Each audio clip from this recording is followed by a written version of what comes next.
I'm a big believer in positive energy. You know, that's why I said big money energy. I think that there are two types of people in the world. There are the people who get into a car and look out the window and see rain and clouds. And there are people that get into the car and look out a window and see sun shining. And even if it's raining, you get excited about the rain because you know it makes things grow. And I've always been one of those people, like, life is just too short to be negative and to be upset. Like, you can have bad days. I definitely have bad days. I get stressed out. I get angry all the time. At the end of the day, those are fleeting emotional moments that I have that are in response to certain things that are happening to me. But I am super pumped that I'm alive today, right? I don't have coronavirus. Everything's going to be okay.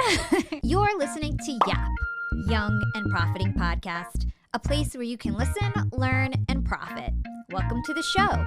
I'm your host, Hala Taha, and on Young and Profiting Podcast, we investigate a new topic each week and interview some of the brightest minds in the world. My goal is to turn their wisdom into actionable advice that you can use in your everyday life, no matter your age, profession, or industry. There's no fluff on this podcast, and that's on purpose. I'm here to uncover value from my guests, people who are much smarter than me on their given topic, by doing the proper research and asking the right questions. Today, we're talking to Ryan Serhant. Ryan started off his career as an actor, and when he couldn't make ends meet, he looked to real estate to pay his bills. As fate would have it, very early in his career, Ryan auditioned for $1 Million Listing, and he was selected amongst thousands to participate in the reality TV show, which went on to be super popular and propelled Ryan into stardom. Ryan took the opportunity to fully step into the role he played on the show and forced himself to become the incredible real estate and sales guru he is today, selling over $1 billion in real estate each year to date. Hey Ryan, welcome to Young and Profiting Podcast. Thank you for having me. I'm so happy you're here. It's not often that I get to interview a fellow New Yorker. Oh, really? Yeah. Oh. So tell me, how did you decide to start living in New York and starting your family here in New York? Oh, man. Why New York City? I graduated college in upstate New York, and I came here in 2006 with a little money saved up because I wanted to do theater. And I had never been to the West Coast, really, so I didn't want to go to L.A. And New York seemed like the best place to do that. Yeah. And got an apartment with two of my roommates, and we made a one-bedroom into a three-bedroom on 66th and 1st. And now I'm just still here.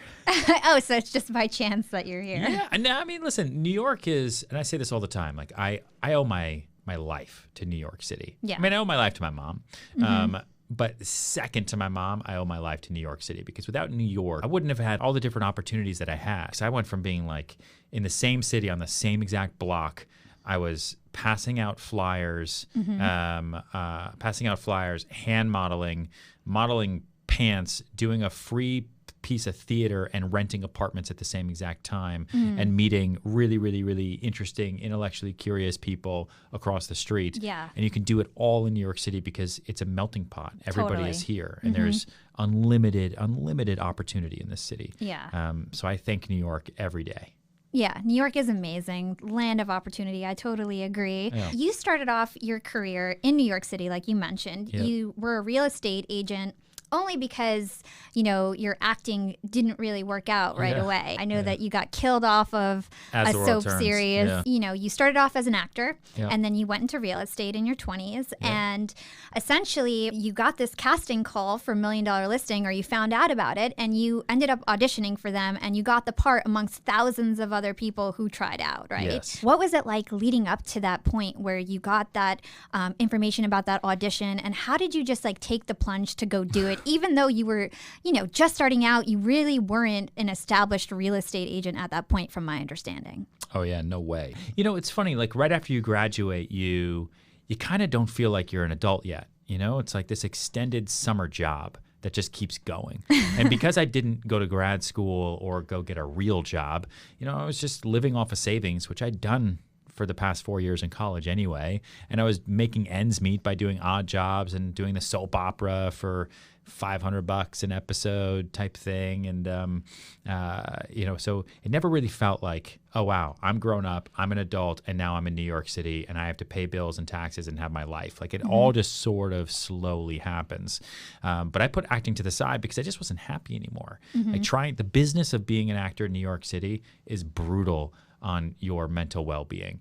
You know, it's just hard. Like, I would see actors who are twice my age, in their 40s and 50s and 60s who were still trying for their big break. And they were still waiting tables or bartending the same way they did when they were 19 or 20. And it just, life goes on, and you get comfortable with that monthly budget you got, and you get comfortable with that job. And then before you know it, 20 or 30 years flashes by. And I was so terrified that was going to happen that I said, you know what, I got to make something happen. So I'm either going to go to law school, which I tried and totally bombed the LSAT, or a friend told me, get your real estate license. It's basically acting. You just have to turn it on with everybody, and you memorize information about buildings and apartments, and then just walk into apartments, talk about how awesome they are, and that's basically it. I was like, well, that sounds stupid. And so I got my real estate license, and I was just doing rentals. And so I put acting to the side, even though I'd trained to do it my whole life. So it was kind of like, oh man, failure. Now I'm a rental real estate agent in Koreatown in New York City. Like, is this why I went to college?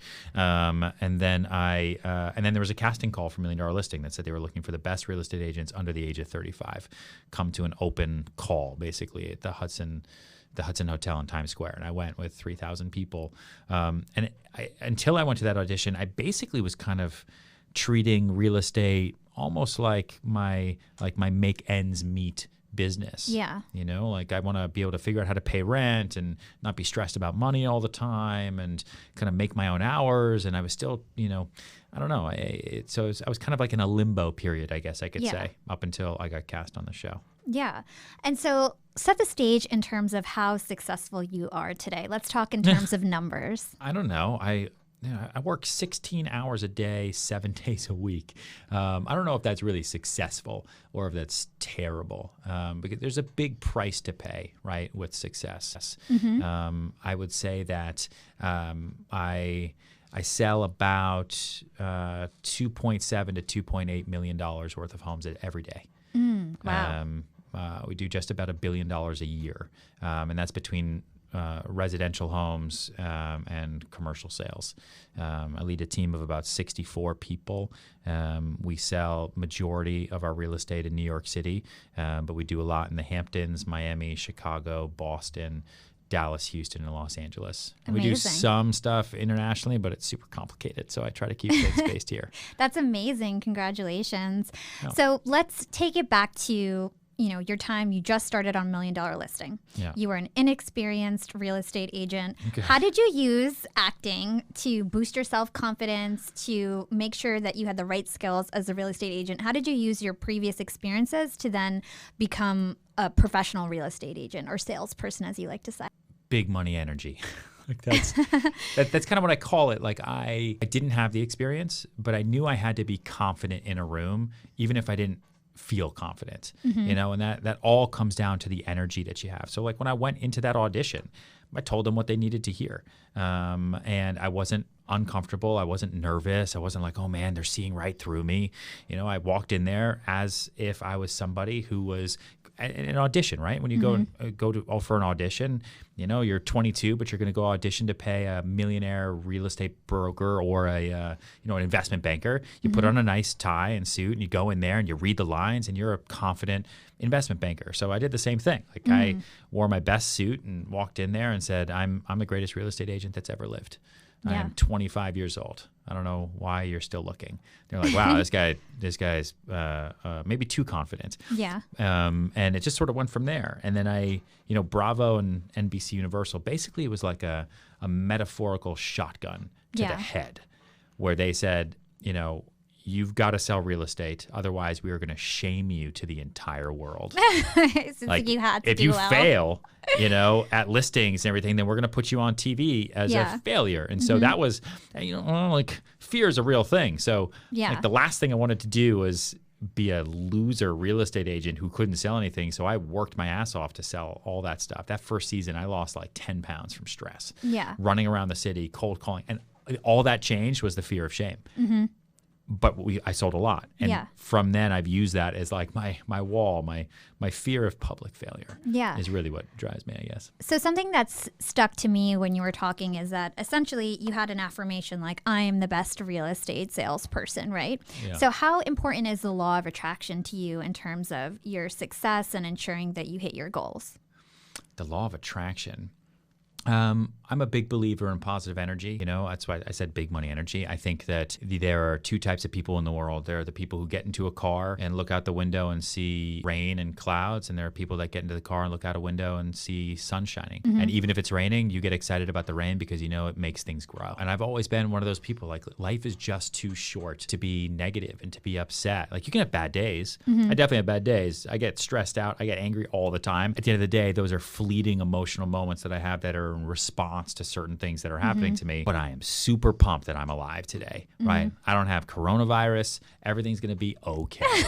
Like, life is going to go on. And I live in New York City. I sell $20 million homes for a living. Like, what? Like, I'm not a roofer. I'm not working on the ranch. Yeah. I'm not in a country where my rights get taken away from me. Like, life is great. Yeah, Life's okay. totally. So I put out that positive energy as much as possible. And selling is the transfer of enthusiasm, right? Like, I don't sell homes ever. I don't think I've ever actually sold a home. I think the homes that I sell are the skeleton around the excitement that I transfer to people. So my enthusiasm for a home is really what I'm selling. Yeah. Because you're going to buy a house anyway. Like, you're looking for a house, right? And so I'm going to show you homes, if you're on the buyer side with me, that I think are great. And this one that you like, I like it too. This is awesome. Let's imagine you living here and your kids' baby footsteps are going to be here and your dinner parties and blah, blah, blah, blah, blah. And let's talk about the deal and you're going to get a great deal.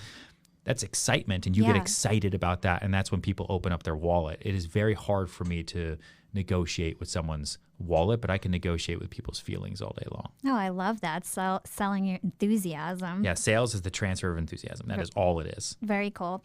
So let's talk about your work ethic. Previously, you said you work 16-hour days. I think you wake up at like 4:50 a.m., you go to sleep at 11 p.m., something like that.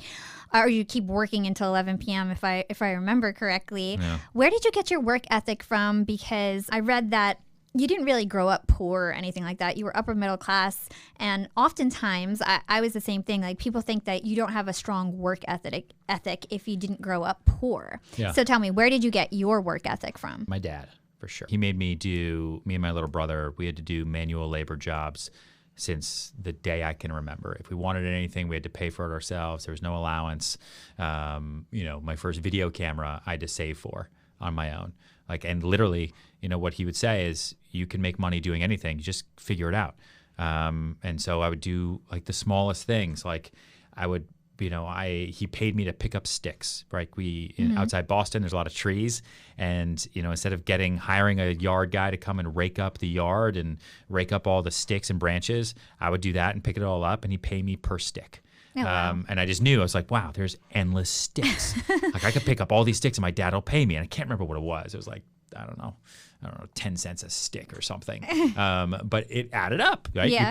You pick up enough sticks, you can make some real money. And that's kind of the same idea that I have now. Like, I look at people like sticks. Like, when I go out into New York City and I see millions of people on the street, like, man, if I just picked up 10 of those, my dad will pay me. Except now it's not my dad. Yeah. And he was always,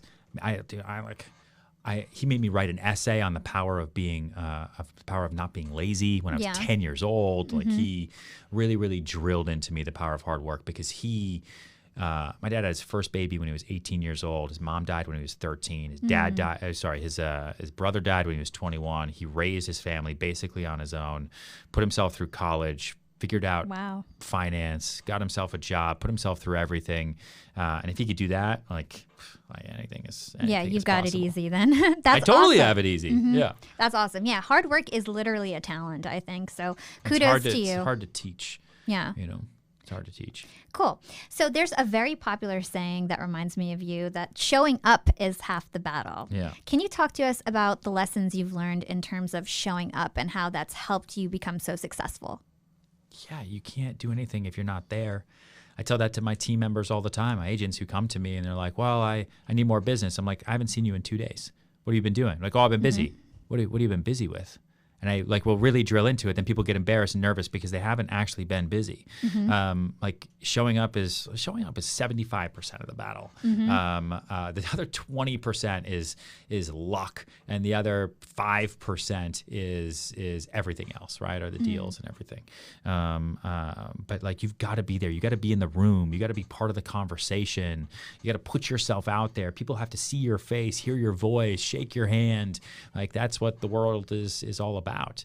The deals that I do today are based on relationships that I started by being in the room 10 years ago. Yeah. And the room that I'm in today will hopefully open up doors for me 10 years from now when I'm 45. I'll look back to 2020 and say, thank God I actually went to work that day. Yeah. Like I went to a meeting yesterday, as an example, and I didn't really want to go to it. So I was like, why am I going to this meeting? It's like for some tech thing platform, and they asked me to come, and so a couple people on my media team were like, hey, let's go. And I was like, I got so much other stuff to do. I just want to like clean email, and I got to make all these calls. But I went. And at the end of the meeting, I was like, holy shit, I totally take back not wanting to go, because I met 3 other people there. I got connected to 2 other people that are looking to buy apartments.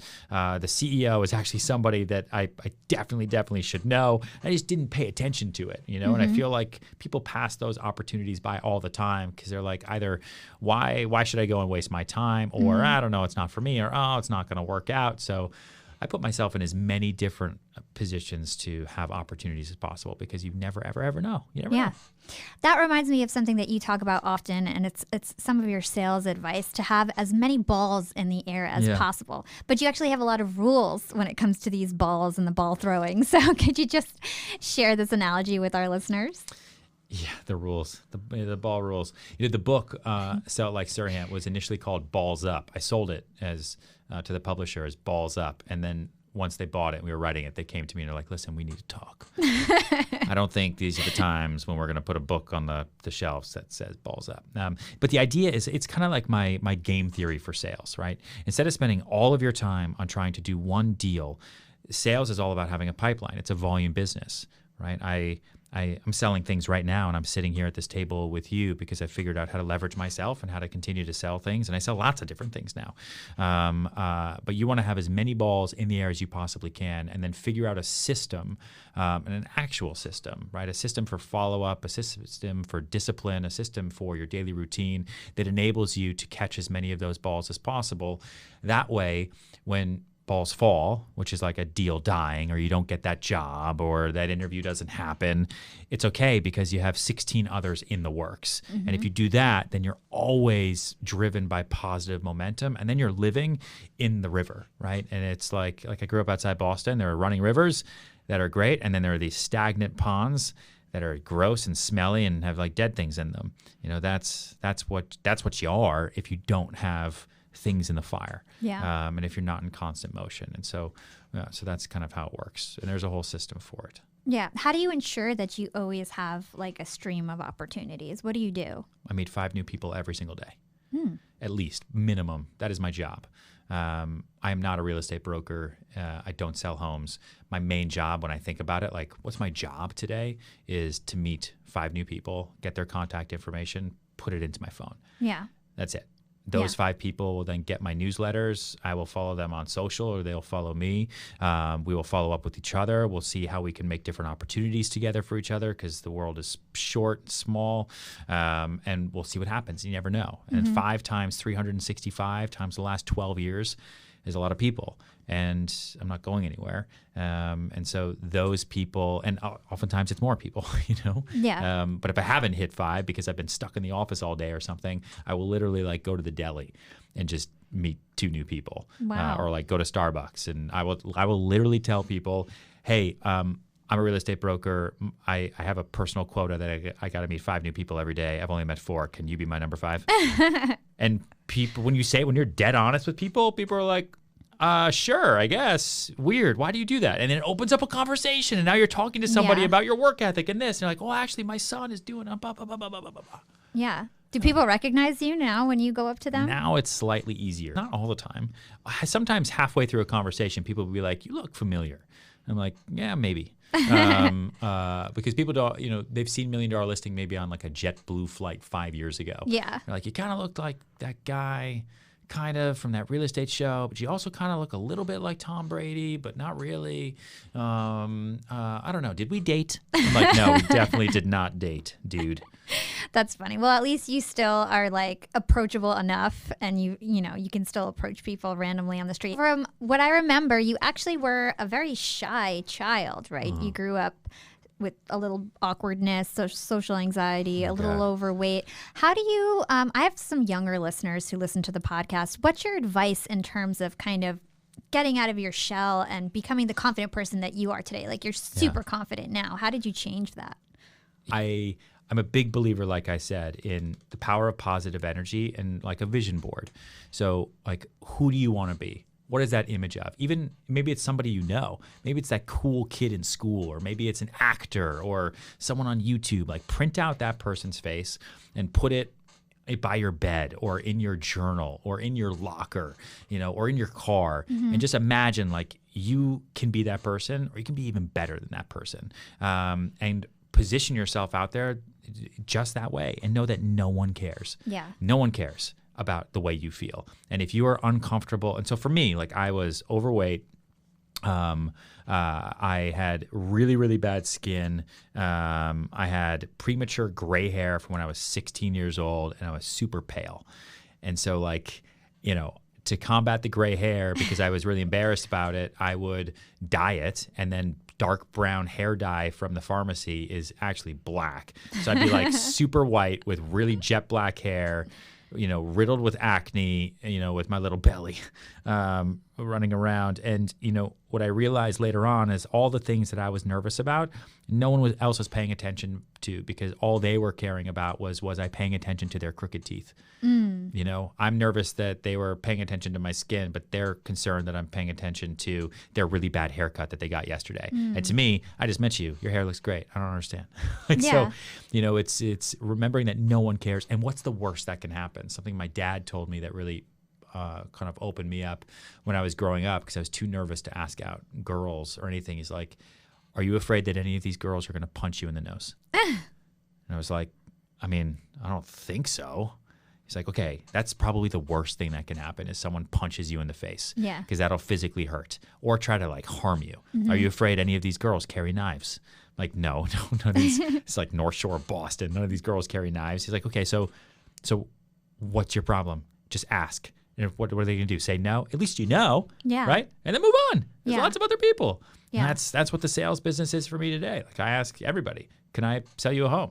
No. Okay, great. I'll keep you posted. Next. Like, that's solid advice. Yeah. What is, like, there's the worst thing someone can do is punch you in the face or send you to jail. Right? Those, or kill you. Like, those are the 3 terrible things that could happen to you. Everything else doesn't matter. Yeah. No one cares.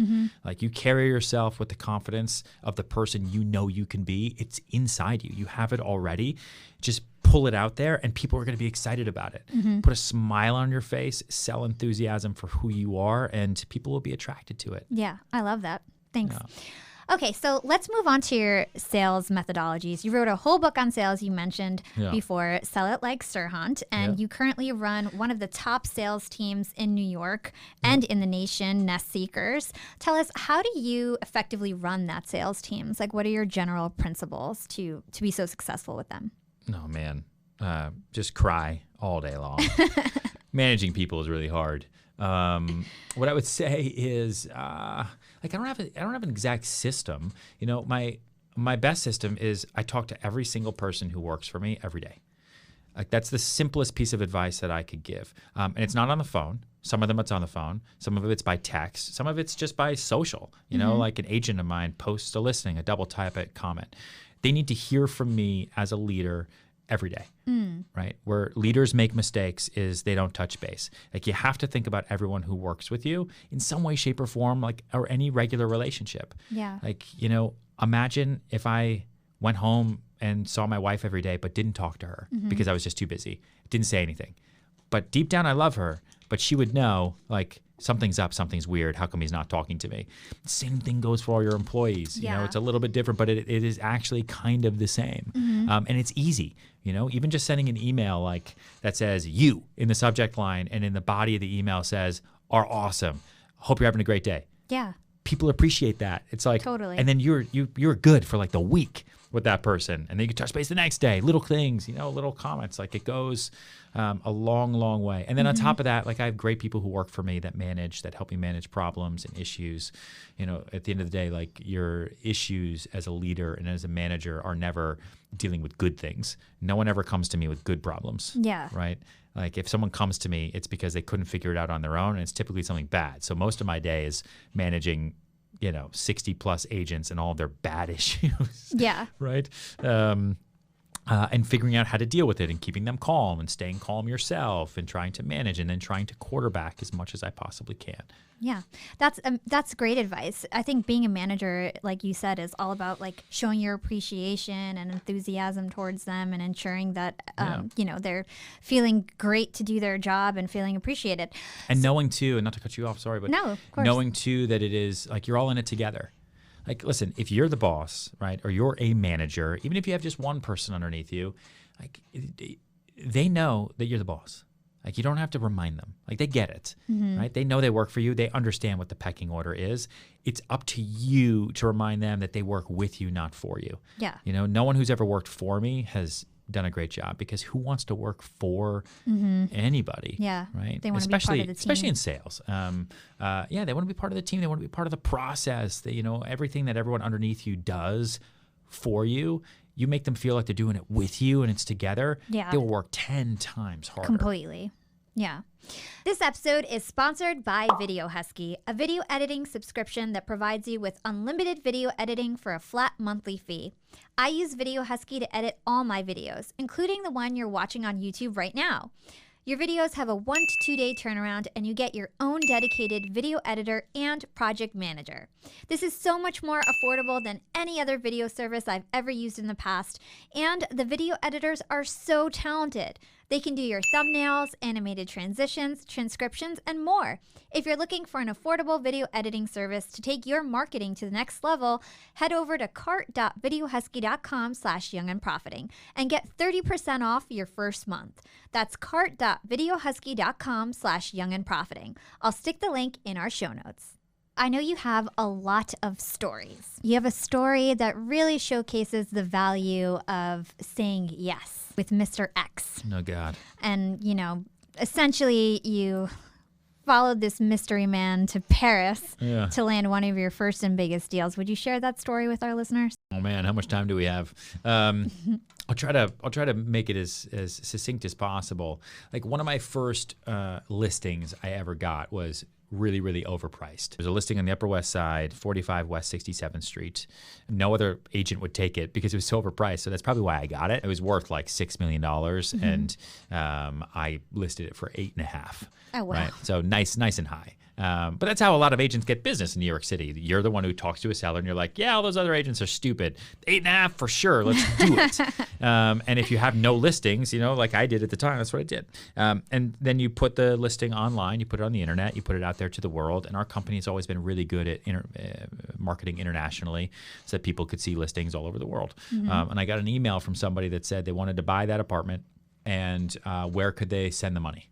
And I was like, well, this seems weird and scammy. But I had no other business at the time. I didn't know what to do.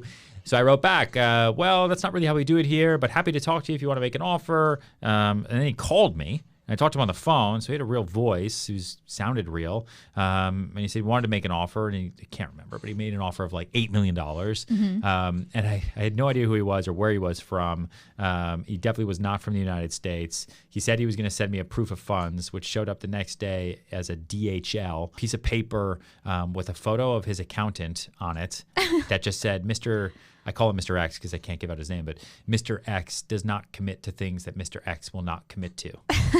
And I was like, all right, good enough for me. Sure. I have an $8 million offer. And I presented it to the seller. And, as a real estate agent, you have a fiduciary responsibility to vet all your clients and make sure you're presenting real offers. And kind of went out on a little bit of a limb, and the seller was like, well, is this a real buyer? I'm like, yep.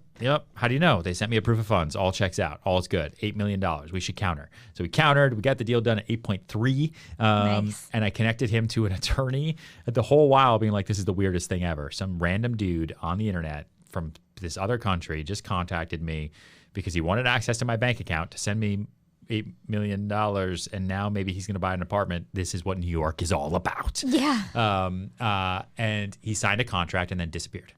And I had no idea what happened until, everyone got really, really upset and really angry. And what happened to this guy? Where's the money? There's no deposit. Yeah. And people kept telling me, listen, this is what people do, right? They take contracts out for properties in New York City. They sign contracts, and then they go and they scam people out of money. So they go to people in different countries all around the world and they say, listen, I got a $10 million apartment in New York City. I have a contract for $8.3 million. Give me $10,000, come in on it with me. We're going to make tons of money. And they do that to like 100 people. Oh, wow. Right. And they make a lot of money that way. And fast forward, like, I don't know, 4 or 5 months or so, I'm on the West Side Highway and his attorney that I introduced him to calls me and says, you're not going to believe this, but I just got a wire for $830,000. You are officially in contract on 45 West 67th Street. It's like, holy moly. We're in contract on the biggest deal of my entire life. This is insane. I called the seller. They couldn't believe it. They thought this guy had totally just disappeared. Yeah. And then he disappeared again. So we had no idea what was going on. Signed a contract and then sent money and then disappeared. And so then we couldn't close. We didn't know what to do. And in New York City, you have to sign applications. You have to do board packages, right, to fill out applications to get approved by the condo board and all that. And he wouldn't do it. He literally wouldn't respond. And months go by. And I'm trying to figure out how to stay on top of him, how to follow up. And I sent him a BBM back in the day when we all had BlackBerries. It said something like, hey, I know you mentioned you have a home in Paris. I'm actually going to be there tomorrow if you want to meet and go through the application and schedule a closing date. Not thinking he would reply, but just just trying to find ways, anything. Just like, dude, please respond. Like, you're my biggest deal ever. I need this closing. Why, please don't be a con artist who's stealing money from everybody. And he wrote back right away. He's like, okay, that sounds good. Tomorrow, 8 p.m. and gave me an address. It's like, oh shit. I'm not in Paris. I'm in New York City. I have no plans to go to Paris whatsoever, and I have no money to get there. So I scraped together like some savings and figured out how to get to Paris literally in like 18 hours notice by flying, what was it, like Aer Lingus to Dublin and then Ryanair, I think it was from Dublin to Paris. And I went to the location he told me to go to, which was a bar. And then he didn't show up for hours and hours and hours and like crying into my baguette. And I didn't know what to do because I was leaving in the morning. And then he walked in the door with like an entourage of people that was just totally crazy. Wow. And he didn't want to talk about the apartments. But so that at least I knew he was real, but he was a bit scary. And all of his friends were very scary people. And he didn't want to talk about the apartment. He's like, yeah. He just wanted to see me drink. Like shot after shot after shot of tequila. And I'm like texting my mom on the side. I'm like, I'm sorry, I didn't tell you. I went to Paris to meet a mystery man I met on the internet. Now I'm getting drunk. Who's now getting me drunk. I'm going to be sold into slavery, or I'm going to be killed. I don't know what's going on. And eventually I got him to like look at the application. He like scribbled some stuff down and then he left. Somehow I got to the airport. That whole evening is a total blur. Came back. Submitted the application, sort of. The board didn't want to accept it because it was like half done, kind of, but they had no choice because in a condo you just have the first right of refusal. So the condo board then either had to buy the apartment from the sellers or accept it. But then he disappeared again and we couldn't find him until one day, and this is the end of the story. One day early in the morning, he calls me. This is like a year after that first email and call and says to me, I'm in New York. I want to close. I'm like, that's not how it happens here, but okay, sure, no problem. Called all the attorneys, got everyone together, said, he's here. I'm sorry, let's just do this. And this was 2011, I want to say. So the market was, or 2010, the market was awful, right? We were in the middle of the recession. So it's not like anyone else was buying this apartment. Like today it would be a little bit different. He said he's at the Mandarin Oriental on Central Park. I ran up there, waited, never came down. Waited for hours again. All the attorneys there totally think that this whole thing is still a scam. I'm like, no, you don't understand. I met him. finally, he comes down with a whole entourage of people, a fleet of black, like bulletproof, tinted Escalades, like flies, like literally out of a Michael Bay movie, out in front of the Mandarin Oriental. He says, sorry I'm late, let's get in. We get in. I'm like, 67th Street, the apartment you're buying is right over here. Do you want to go check on it? In the United States, we do walkthroughs, maybe a punch list. Like, let's get to closing. He's like, no. We go to JFK. So I start texting my mom again. And I'm like, I'm an idiot again. Now I'm with that same mystery man in one of his cars heading to JFK. We go to the back of JFK where I've never even been before. And there's this massive airplane. I don't know what it was, like a 737 or something. He gets out, signs papers, buys it, gets back in the car, says, now we go close, goes to the closing, pays in cash, gets a photo of me and him for his BBM. And turns out that he makes like $1 billion a month. Wow. Right. And he's in the energy business. I'll leave it at that. And he was drunk one night somewhere in the world and thought it would be fun to buy an apartment in New York City because one of his friends had, and found the pretty photos and saw my picture and sent me an email and then called me. And then he wasn't really taking it seriously until I followed up with him over and over and over. And then he felt bad for me. And so he bought it. And since then, we've done like 300 million together. Every deal is painful. It's all awful, but he's very, very real and it's worth it every time. But that deal taught me the power of follow-up. The power of follow-up and the power of valuable persistence, because I never harassed him, right? Like I wasn't annoying. I was always just checking in, sending him information. Hey, this thing closed over here. You're getting a great deal. Hey, this is what's happening. This is what's happening. And he also said later on, he's like, and I knew you didn't have plans to come to Paris. Like, oh, he knew. But you actually, I cannot believe you actually did that. I was so surprised when you said you were there.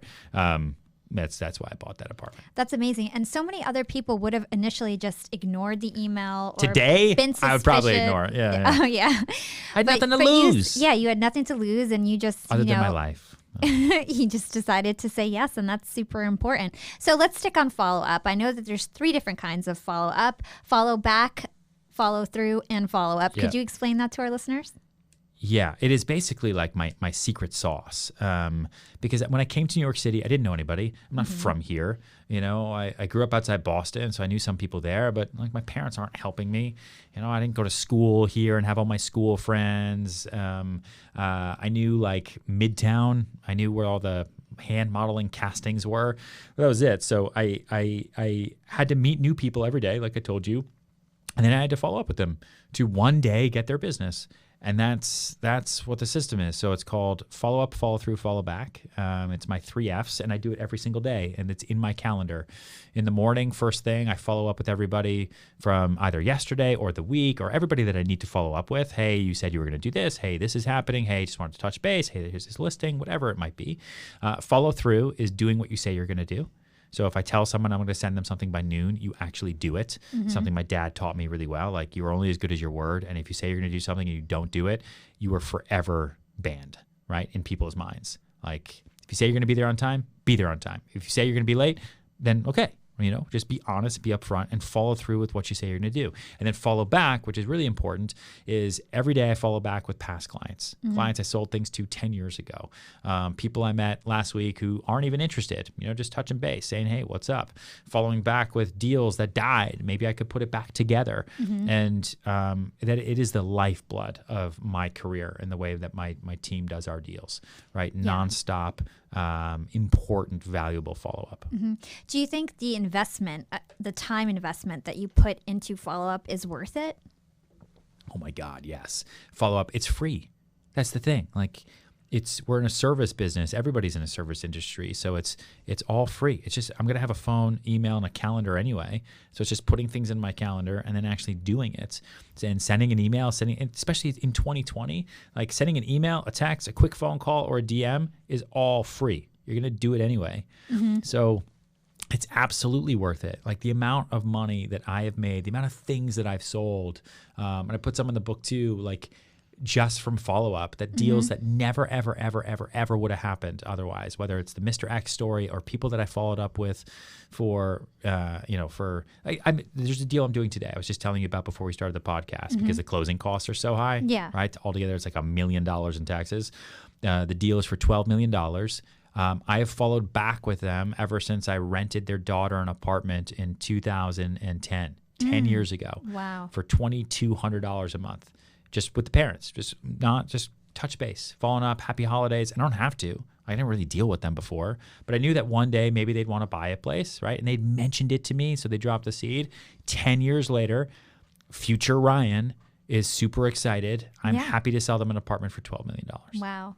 Right? It's amazing. Just that little time investment can go so far if you do it right. Yeah, so. Little bits of time. Like you have 1,000 minutes every day, right? You have 1,440 minutes every day, actually. But like 440 of those, you're eating, sleeping, go to the bathroom. And so you have 1,000 minutes every day in your bank of time. Like you are the CEO of your own bank of time. What are you going to do with those 1,000 minutes? How are you going to use them? How are you going to milk them? How are you going to get the most out of them that you possibly can? And how are you going to make sure that you spend them wisely as an investment into tomorrow's 1,000 minutes, you know? Totally. That's what I think about every day. So let's talk about salespeople. Salespeople often get a bad rep. You know, they're known to be like very pushy. Before you were saying that you sell enthusiasm. So you obviously don't take that approach. What's your advice to salespeople who are just too pushy? Don't sell. You don't focus on the sell. Like bad salespeople are people who watch a pot boil water. You know how they say a watched pot never boils? Have you heard that? If you sit there and you're waiting for the water to boil, it's like it takes forever. Right? Don't focus on the sell. Okay. I think that when you are selling, no one likes to be sold. Everybody loves to go shopping with friends. That's why people like internet shopping, because they don't want to be sold. They don't want to go into that store and have someone force them to try on shoes. But if they go into a store and someone comes up and says, yo, that jacket's awesome. You look great. Let me know if you need anything. Also, the huge sale right over there. Those shoes are insane, crazy. They were $200 yesterday. Today they're $125. You look sick in them. All of a sudden, you're like, you're just kind of selling me, but now I feel good about my jacket choice today. So that was nice of you. And wait, do you have a deal? Yeah, I guess I could try those. And then all of a sudden you're in conversation, and then you're finding things in common with people, right? If you literally can be, you both hate the cold, or damn, you don't have coronavirus? Me neither, dude. Let's elbow. You know, like literally, it's just conversation. It's the power of improv. That's why I tell everyone to take improv classes. You know, if you are going to live life talking to other human beings, go take an improv class. It'll help you open up. Like that's the biggest advice I have for, that other question you asked in terms of like how you go from being a shy, overweight kid with really bad skin who didn't want to talk to anybody. You take an improv class and you learn how to be a dog on fire, giving birth to your grandmother on Mars in front of 20 other people. If you can do that, you can talk to a stranger on the street about the weather. Yeah. You know, and that opens you up, right? Because no other situation is ever more ridiculous than that. Okay, so I want to spend the next couple of minutes just talking about the market in general. Yes. How do you typically price a home? What are the factors that you look into? Yes, I pull a number out of a hat, really. You look at, there's a lot of things. First thing, you look at comparable sales. What else like this home has sold recently? Right, so that's the first thing we look at. So if your house is similar to the house across the street and that house sold for $500,000, your house, okay, just based on comparable sales, probably worth plus minus $500,000, not because it's worth that, but because no buyer wants to ever overpay. And so your buyer is going to look at that house and say, well, that house sold for $500,000. I'm not spending more, or I'll only spend a little bit more because you did these value adds to it. The next thing you look at is what is actively on the market. So what else is my buyer going to see that is like my house? Yeah. So if the house across the street sold for $500,000, that's great for them. But if now the market's a little bit different and now there's 8 other houses on the same block that are all on the market at $400,000, you're not going to get $500,000. You should have sold a year ago. Yeah. Right. And then we look at condition. Like, is this house move-in ready? Can someone come in today? That's valuable to people. You know how much like paint costs and all that stuff. Are you selling it fully furnished? Like, how much would that cost somebody to fully furnish your house? Maybe that's a great value add. Do you have a bigger lot? Do you have a pool? Like, what are all the different amenities that you get to offer that other houses don't? And then it's lastly, based on how people search for real estate these days, and it all starts on the phone now, right? Or at least on a computer. It's all about the search bracket. You price in the bracket. You have to. If you price outside the bracket, so if your home is worth I don't know, let's be simple. If your home is, you think, really worth $550,000, right?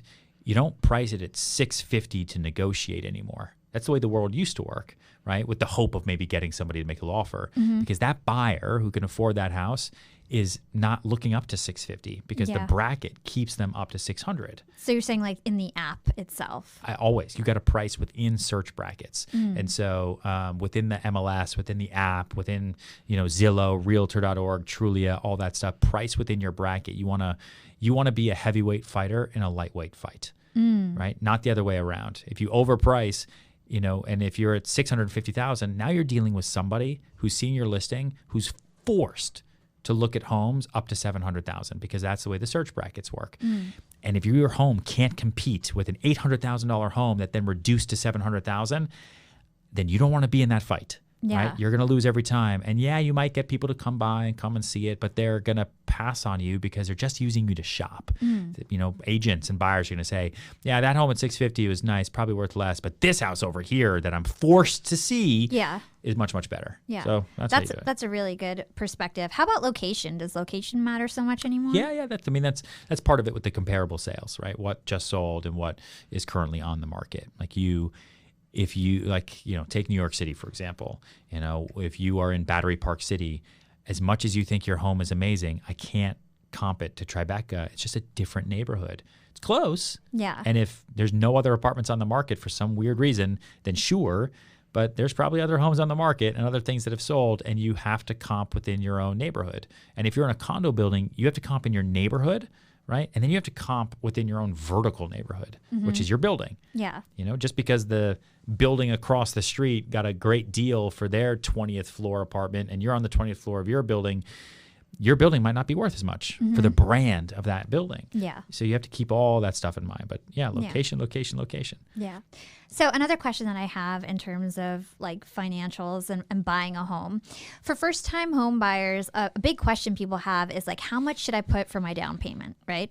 A lot of people say 20%, but then there's some people who say 10% or even 3%. So what's your advice on that? So somebody who's buying a home like less than $1 million. I know that's not your ball game anymore, but no, we do. Listen, we're doing a deal right now for $299,000 in Brooklyn. Okay. We do everything. Oh, okay. I'm balls up, right? I want to do as many deals as I possibly can. You want to put down at least 20%, okay? And if you can, you want to put down 30. Oh, wow. Like 30% is healthy, and you want to keep it's not about what you put down. It's not about the purchase price. It's about your monthly payments. You live in your monthly payment. That is your budget. That's your bills. It affects your Netflix budget. It affects your dinners. You live in the monthly payment. You don't live in $1 million house. You live in a house that costs you $4,500 a month, right? Or a house that costs you $2,000 a month. And so whatever way you can skin the cat to get your payments the lowest possible, that's what you want to do. But you want to be smart about it, right? You don't want to over leverage yourself because the payments are small, but then you don't know what to do and you can't sell it and then you're stuck because you lose your job and what have you, right? That's what happened in 2008. But just you always remember you live in your monthly payment and you always want to put down at least 30%. Yeah. Okay, so the last question that I ask all my listeners who come on the show is, what is your secret to profiting in life?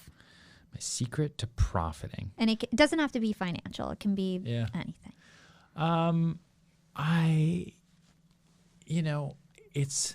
It's the 5 new people every day. Like that's my whipped cream. Like that's my profit every day.